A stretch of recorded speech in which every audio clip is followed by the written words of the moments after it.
À Ouagadougou, un matin de poussière, 42 drapeaux étrangers ont percé le ciel.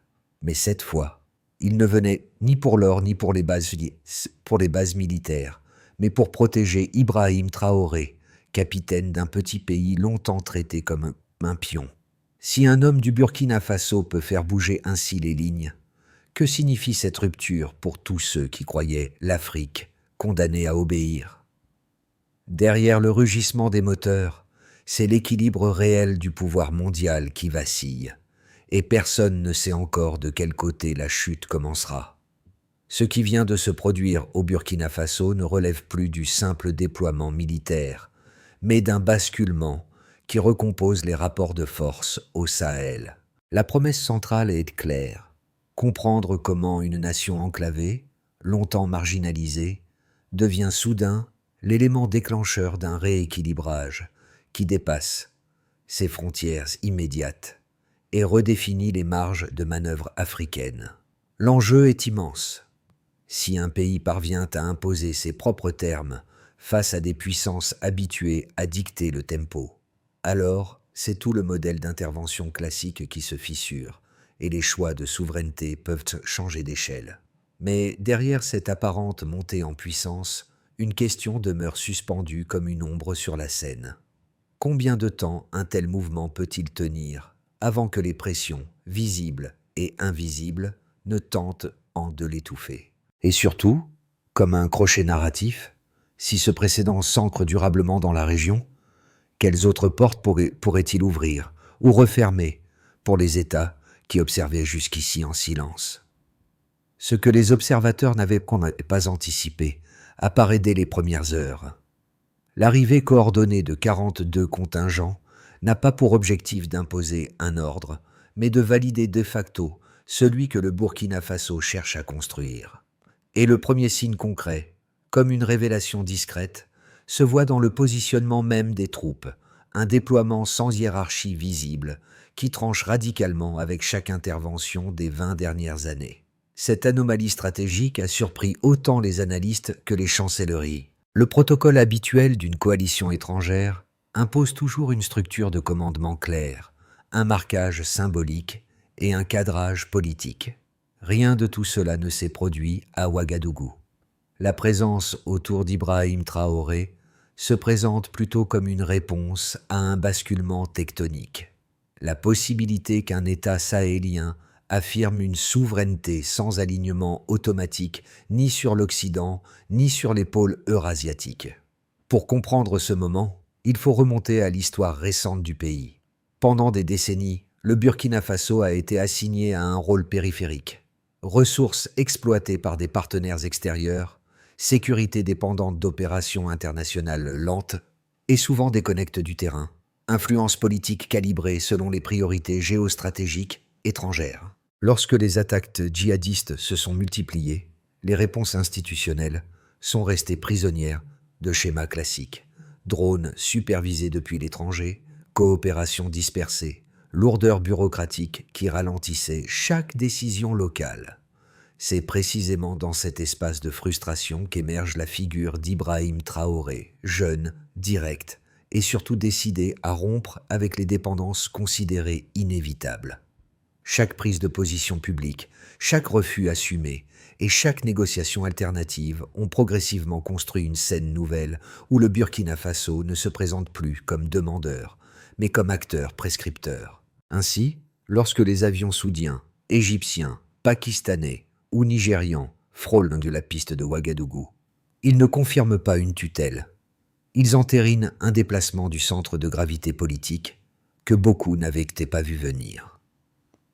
Pour saisir la trajectoire actuelle du Burkina Faso, il faut observer ceux qui, au quotidien, traduisent les choix politiques en effets tangibles, un mélange inédit de cadres civils, d'officiers de terrain et de relais communautaires qui façonnent la nouvelle dynamique du pays. Ce groupe n'est pas homogène.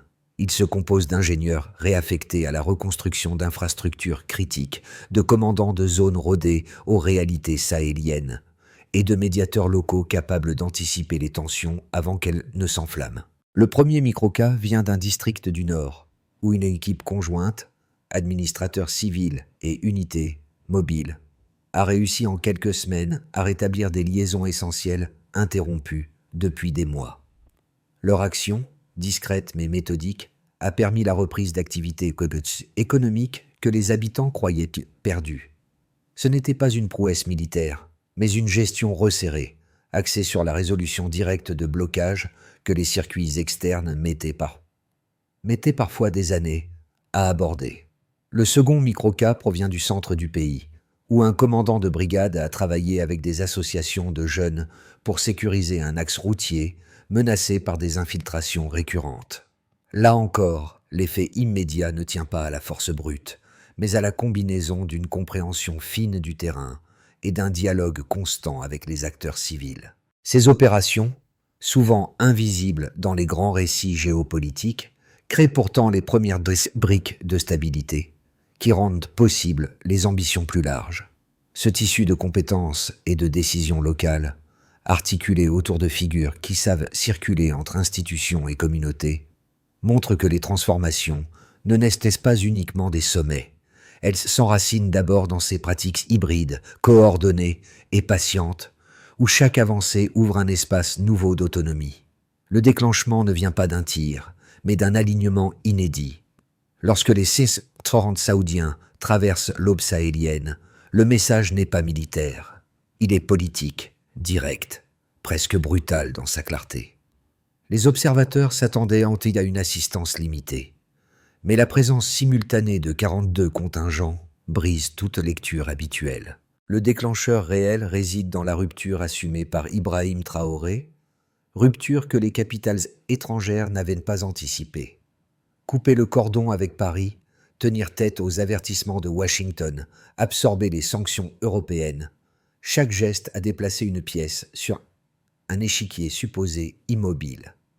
Et quand la coalition atterrit, elle valide ce déplacement, non pas en imposant un cadre, mais en s'inscrivant dans celui qu'affirme le Burkina Faso. Puis vient la montée.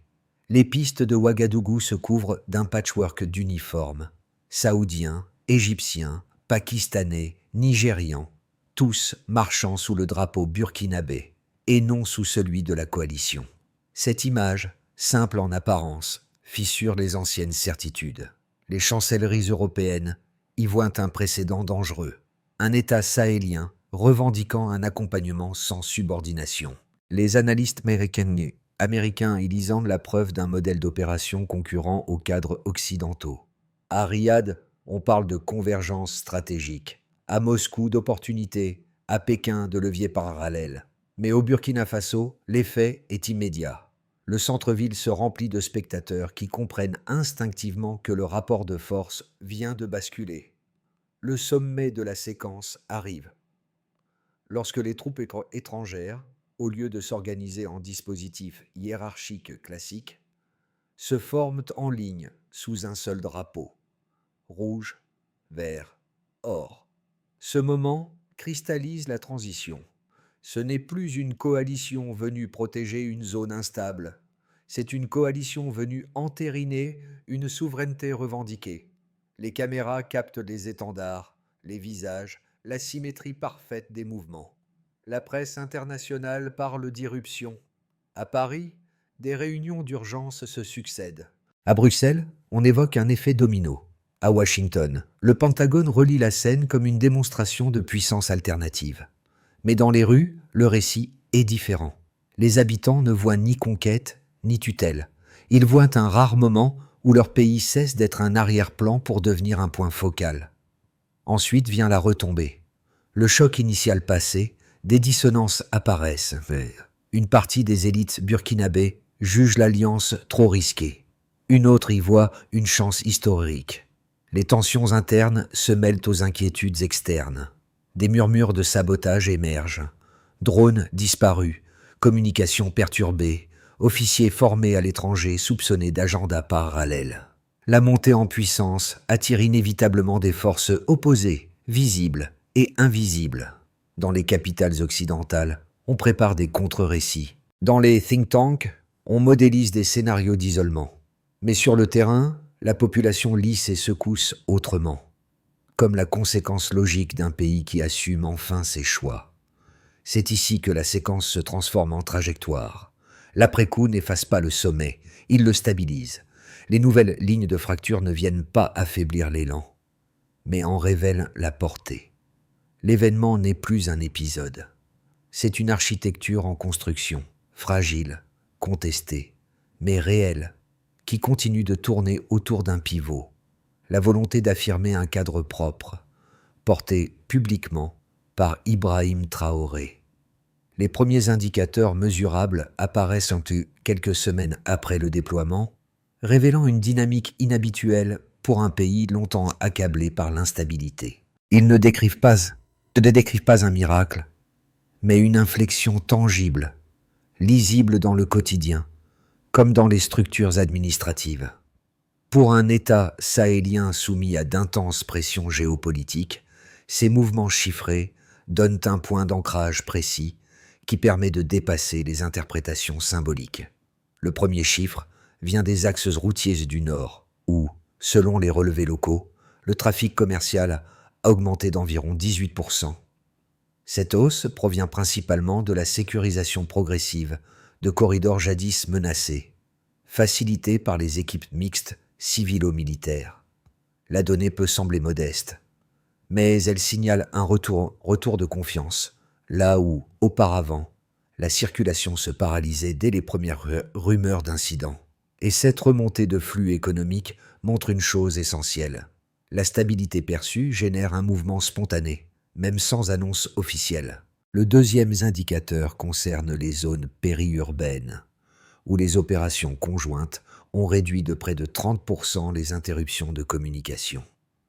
Ce type de perturbation, souvent attribué à des sabotages ou à une maintenance négligée, paralysait les alertes rapides et les chaînes de coordination locale. En réduisant ces trous noirs opérationnels, les équipes en place ont permis des réponses plus rapides et mieux synchronisées. La mesure semble technique, mais elle renforce un principe vital. Sans continuité informationnelle, aucune sécurisation durable n'est possible. Le troisième chiffre porte sur les déplacements de population. Dans certaines communes de transition, les retours partiels de familles déplacées ont augmenté d'environ 12%. C'est peu en comparaison de l'ampleur des exodes précédents, mais cette inversion prudente est significative. Les habitants ne reviennent pas sur promesse, ils reviennent sur expérience. Cette donnée met en lumière un mécanisme souvent invisibilisé. Le retour volontaire est un baromètre de stabilité plus fiable que les communiqués officiels. Ces trois métriques, prises ensemble, dessinent la première ossature concrète d'un mouvement plus large. Elles ne racontent pas une victoire éclatante, mais une succession de micro-améliorations qui s'additionnent. Elles montrent également comment le pays teste une articulation nouvelle entre sécurité, gouvernance et cohésion sociale, sans attendre les schémas externes traditionnellement imposés. Cependant, ces signaux restent fragiles. Des interférences non attribuées continuent d'affecter certaines zones. Les tentatives de manipulation informationnelle persistent et les pressions extérieures s'intensifient à mesure que l'État burkinabé affirme une autonomie que beaucoup jugeaient improbable. Chaque progrès doit donc être consolidé, contrôlé et contextualisé pour éviter une interprétation trop optimiste. Pourtant, malgré ces vulnérabilités, une lecture s'impose. Le Burkina Faso ne se contente plus de réagir.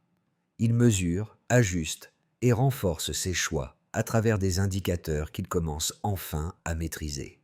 Et cette maîtrise, même partielle, modifie profondément l'équilibre des forces en présence, car elle donne une base concrète à une ambition politique que l'on pensait irréalisable. Deux lectures principales s'affrontent aujourd'hui lorsqu'on analyse la trajectoire du Burkina Faso. Elle ne repose pas sur des slogans, mais sur des arguments articulés que les observateurs utilisent pour anticiper l'évolution du pays. Le rôle d'un Stillman est justement de présenter ses positions dans leur forme la plus solide, avant d'en proposer une réponse fondée sur les faits disponibles. Le premier camp soutient que l'alliance, avec 42 nations, constitue une garantie stratégique sans précédent. Selon cette lecture, La présence coordonnée de contingents saoudiens, égyptiens, pakistanais ou nigérians montre que le pays bénéficie désormais d'un parapluie sécuritaire inédit dans l'histoire récente du Sahel. L'argument repose sur une évidence. Aucune coalition de cette ampleur ne se serait déplacée sans considérer le Burkina Faso comme un partenaire légitime, plutôt qu'un simple point d'appui. De plus, le fait que les troupes aient marché sous le drapeau burkinabé et non sous celui de la coalition est interprété comme la preuve d'une reconnaissance inédite de la souveraineté locale. Le second camp avance une position inverse. Il estime que cette alliance, même non contraignante en apparence, introduit des risques de dépendance politique ou doctrinale.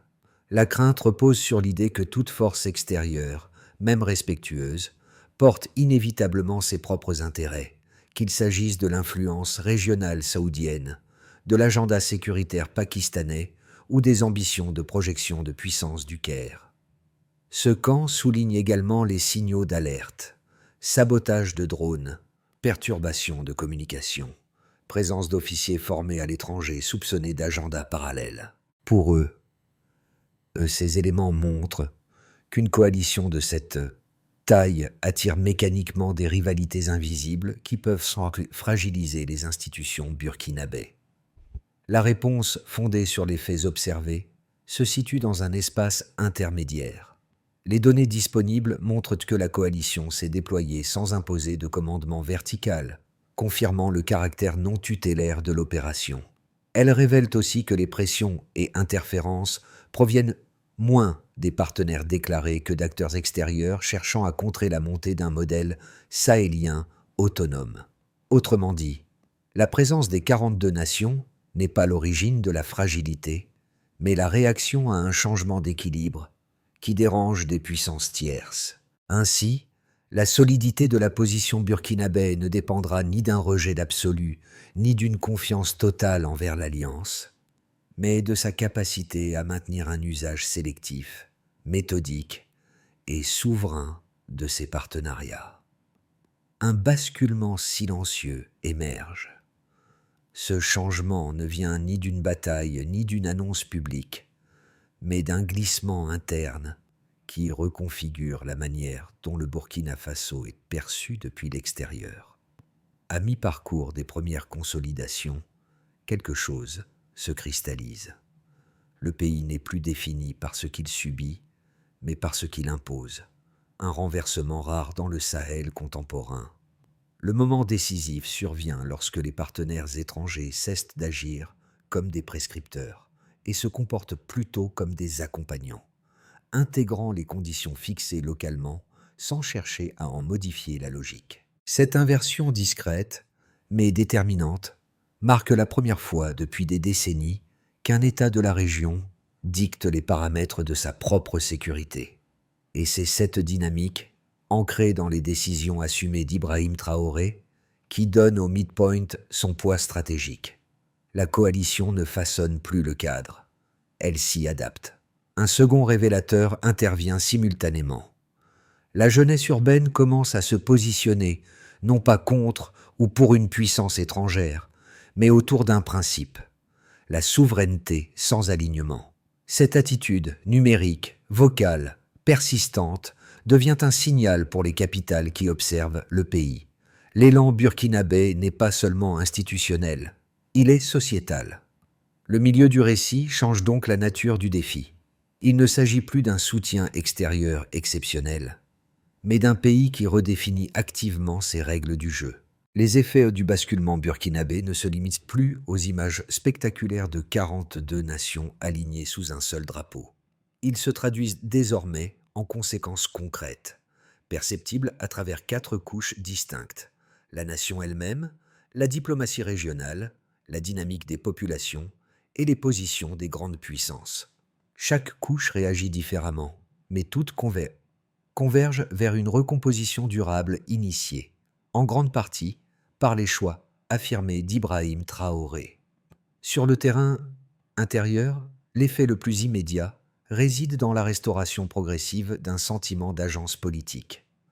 Les habitants de plusieurs communes témoignent d'une forme nouvelle de confiance administrative, nourrie par la vitesse des décisions locales et par la coordination civilo-militaire. Des axes économiques reprennent vie, non pas par un effort massif, mais par l'addition d'améliorations fines que les structures nationales parviennent à maintenir. L'image d'un État qui agit depuis lui-même, plutôt que par injonction extérieure, reconfigure la relation entre citoyens et institutions. Dans l'espace ouest-africain, la présence coordonnée de contingents étrangers au Burkina Faso a provoqué un débat silencieux mais profond. Les États voisins observent non pas la puissance militaire, mais la possibilité d'un modèle alternatif au triptyque habituel: assistance conditionnelle, partenariats asymétriques, lenteur bureaucratique. Le fait que la coalition ait accepté les termes burkinabais constitue un précédent qui inquiète certaines capitales, mais inspire d'autres acteurs, notamment au Mali et au Niger, où les populations comparent déjà les cadres de coopération. La région découvre un référent inattendu, un petit État capable d'obtenir une reconnaissance sans renoncer à son autonomie. La dimension la plus dynamique vient de la population, en particulier des jeunes urbains. Leurs discours se délestent progressivement des réflexes d'alignement. Ni pro-occidentaux, ni pro-eurasiens, ils articulent une vision axée sur la souveraineté directe, une logique qui surprend autant Riyad que Moscou ou Washington. Ce repositionnement sociétal crée des effets multiplicateurs. Hashtag, prise de parole improvisée, mobilisation spontanée. Dans plusieurs villes régionales, des initiatives locales se structurent autour de l'idée simple mais puissante: Burkina comme acteur, pas comme dossier. Cette dynamique renforce la marge de manœuvre de l'État, car elle montre que les décisions ne reposent pas seulement sur l'exécutif, mais sur une base sociale plus large.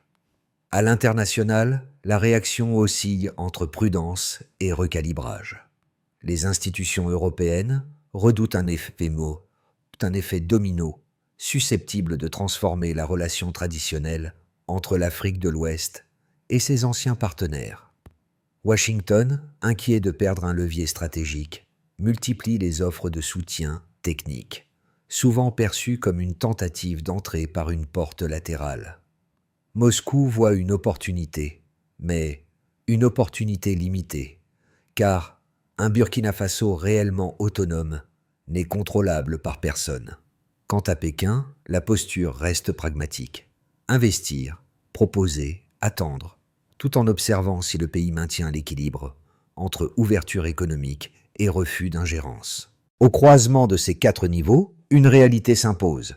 Le Burkina Faso ne provoque pas seulement un déplacement de force, il oblige chaque acteur, local, régional ou global, à réexaminer ses paradigmes. Et dans ce réagencement, la constance d'Ibrahim Traoré agit comme point d'ancrage autant que comme facteur d'incertitude.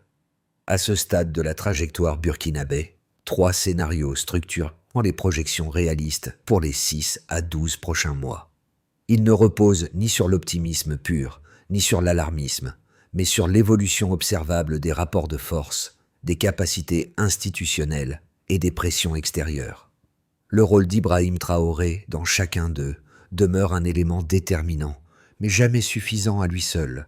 Ce sont les interactions entre terrain, société et partenaires qui créeront l'issue. Dans ce scénario, les dynamiques actuelles se prolongent sans rupture majeure. Les axes stratégiques restent ouverts, les opérations mixtes civilo-militaires poursuivent leurs avancées graduelles, et les perturbations informationnelles demeurent contenues. La coalition de 42 nations maintient une présence discrète, centrée sur la coordination plutôt que l'imposition. Cependant, les tensions internes persistent. Factions opposées au recentrage souverain tentent encore d'influencer certains segments administratifs. La progression est réelle mais fragile et demande un pilotage constant. Le Burkina Faso gagne en autonomie mais sans bascule décisive. Ici, 3 facteurs convergent favorablement. Un ancrage sociétal fort autour de la souveraineté, une coordination civilo-militaire de plus en plus fluide et une diminution notable des interférences extérieures. Les retours de populations déplacées s'accélèrent, les corridors économiques se stabilisent durablement et les partenaires étrangers adoptent une posture d'accompagnement calibrée. Dans cette configuration, la position d'Ibrahim Traoré devient un multiplicateur. Sa constance politique stimule un recentrage institutionnel qui attire des coopérations sélectives, non conditionnelles. Le Burkina Faso devient alors une référence régionale, non pas par puissance brute, mais par cohérence stratégique. Ce scénario émerge si plusieurs signaux faibles s'alignent. Sabotage récurrent, division interne intensifiée, activation d'agences extérieures cherchant à bloquer la trajectoire souveraine. Les communications stratégiques pourraient redevenir instables, les tensions politiques s'exacerber, et certains partenaires tenter d'imposer des cadres techniques qui réduisent la marge de manœuvre burkinabé. La population, surtout la jeunesse numérique, deviendrait alors l'arbitre invisible. Si elle se mobilise, le pays limite la dégradation. Si elle se désengage, les vulnérabilités s'amplifient. Une recommandation de pensée s'impose. Évaluer l'avenir non par la force des coalitions, mais par la capacité du Burkina Faso à maintenir un alignement cohérent entre institutions, terrain et société. Car c'est que cet alignement, plus que tout appui extérieur, qui déterminera la durabilité du mouvement. Les transformations en cours au Burkina Faso ne se lisent pas seulement dans les décisions politiques ou les mouvements géostratégiques. Elles prennent forme dans la manière dont différents groupes, chacun avec ses attentes, ses peurs et ses marges d'action, ressentent ce basculement. Pour comprendre la portée réelle du moment, il faut regarder comment trois ensembles sociaux réagissent. Ceux qui vivent au plus près du terrain, ceux qui façonnent l'opinion et ceux qui observent à distance, mais restent concernés. Pour ce groupe, NT des zones est directement exposée. Pour eux, la priorité n'est ni l'alliance internationale, ni le débat diplomatique. Ils perçoivent d'abord ce qui change dans leur quotidien. Un axe rouvert, une communication plus stable, un marché moins vide qu'hier. Chaque micro-amélioration devient un repère concret.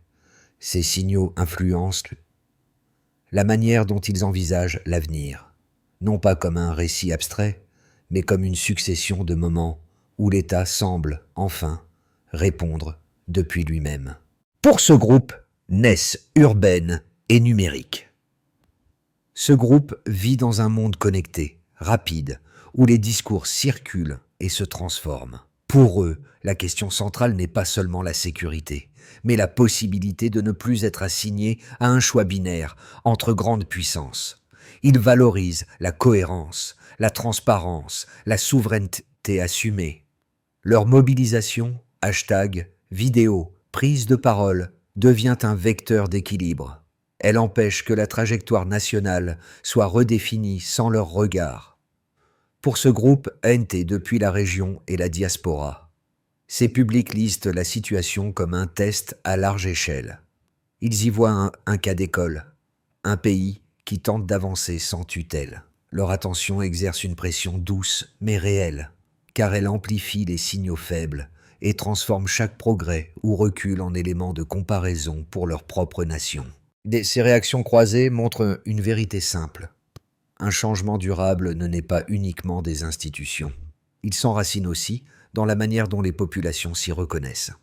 Pour transformer l'élan actuel en architecture durable, le Burkina Faso doit suivre un parcours structuré, lisible et mesurable. Le pays ne peut pas se reposer uniquement sur l'effet d'inertie produit par l'arrivée de 42 nations. Il doit consolider une autonomie qui survive aux pressions extérieures comme aux tensions internes. Voici une trajectoire en 4 étapes, pensée pour être réaliste et applicable dans les 6 à 12 prochains mois, en cohérence avec la ligne affirmée par Ibrahim Traoré. Qui? Unité mixte civilo-militaire plus autorité régionale. Quoi? Sécuriser 3 axes prioritaires par des patrouilles régulières et des médiations locales. Quand? Dès les 4 prochaines semaines. Mesures. Continuité du trafic. Absence d'interruption de communication. Retour partiel de famille. Objectif. Garantir une base minimale de mobilité économique. Qui? Ministère de la Communication plus réseau communautaire. Quoi? réduire les zones muettes grâce à des relais locaux et des protocoles de signalement simplifiés. Quand déploiement en 2 phases sur 3 mois. Mesure, baisse des interruptions techniques et rapidité des réponses opérationnelles. Objectif, empêcher la résurgence des sabotages discrets. Qui, organisation de jeunesse, administration communale, relais civiques. Quoi, encadrer la mobilisation numérique et les débats publics pour éviter les fractures internes. Quand, en continu, avec point d'étape mensuel. Mesure, participation communautaire, stabilité des manifestations, absence de polarisation extrême. Objectif, transformer l'élan sociétal en capital politique durable. Qui, exécutif plus conseiller stratégique, partenaire sélectionné. Quoi, définir un cadre clair, accompagnement sans tutelle, coopération conditionnée au respect des termes locaux. Quand, au cours des 6 prochains mois. Mesure, conformité aux termes burkinabés, absence de hiérarchie étrangère, efficacité des projets conjoints. Objectif, inscrire l'autonomie au centre de chaque partenariat. Cette feuille de route n'est pas un luxe. C'est le seul moyen de rendre l'élan irréversible. Les transformations vécues. Ces derniers mois n'auraient eu aucun sens sans celles et ceux qui, dans l'ombre, ont tenu les premières lignes.